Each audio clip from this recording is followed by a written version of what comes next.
Son of Man hath no place to rest. தேவகுமாரனுக்கு தலை சாய்க்க இடமில்லாது இருந்தது. அவர் நமக்காக இந்த உலகத்திலே வந்து நம்மை மீட்கும் பொருளாக அவர் தேவகுமாரனால் அனுப்பப்பட்டார். மத்தேயு சுவிசேஷத்திலே அங்கே நாம் பார்க்கும்போது அவருக்கு ஒரு எதிரி என்று சொல்லும்போது அங்கே வேதபாரகர், பரிசேயர்கள் இவர்கள் அவரை பின்தொடர்ந்து வந்து கொண்டிருந்தார்கள்.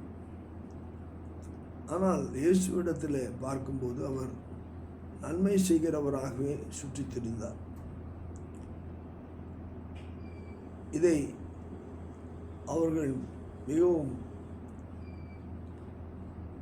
ஒரு வித்தியாசமாக பார்க்க ஆரம்பித்தார்கள்.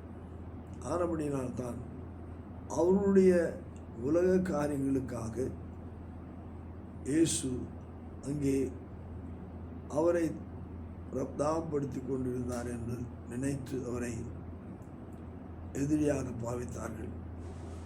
அப்பொழுது ஆண்டவராய் இயேசு கிறிஸ்து அவர்களுக்கு சொன்ன ஒரு காரியம்,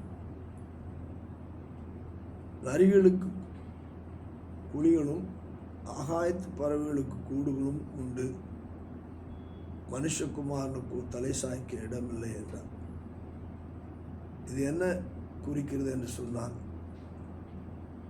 உலகத்திலே சகல காரியங்களும் இருந்தால்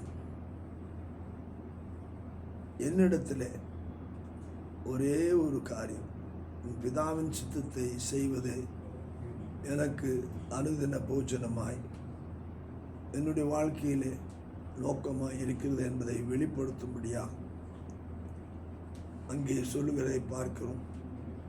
எந்த ஒரு உலக காரியங்களும் என்னை இந்த உலகத்திலே இழுத்துவிடவில்லை.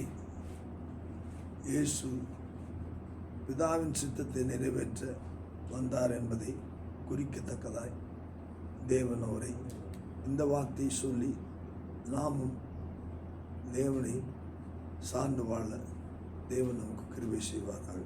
ஆமென்.